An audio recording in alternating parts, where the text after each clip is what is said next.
өйткені былай қарасаң Қызылорда қаласы тек жаңадан бастап инфраструктура кіріп жатыр. Былай қарасақ, сол біріншіден бастап сол осы Қызылорда қаласынан біз ашылдық. Клиенттердің отзывтары өте жақсы, ұнайды оларға есіктерімізді. Любой адам мында кіргенде біріншіден біздер сервис береміз. Ең басты мақсатымыз біздің компанияның оны біріншіден сервис беру керек. Сервис болмаса, қандай есік болса да қымбат, либо же дешевый, да, сервис болмаса сата алмайсыз. Сондықтан мына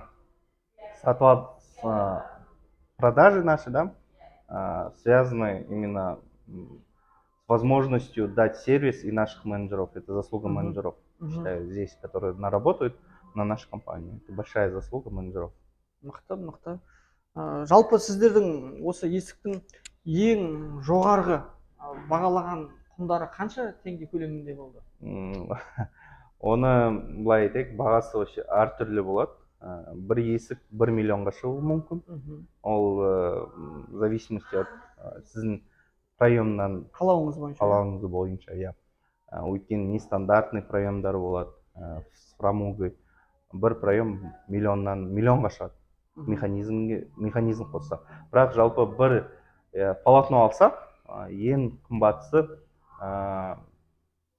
350 мыңнан шығады жоғары. Ең самая дешевая дверь, да, 120 мыңнан басталады. 120 мыңнан басталады. Құдас, айтыңызшы, осы біздің Қызылордада миллион теңгелік есікке тапсырыс бергендер бар ма? Егер құпия болмаса айта аласыз? Иә, бар, әрине бар. Ондай клиенттер де бар. Өйткені Қызылорда қаласында жақсы көреді көрсету жағынан, да. Мен осындай есіктерді қойдым, мындай. Былай қарасақ, нестандартный, жер үйде нестандартный есіктер қояды. Ол жақсы. Өйткені есік биік болса, сол әдемі көрінеді.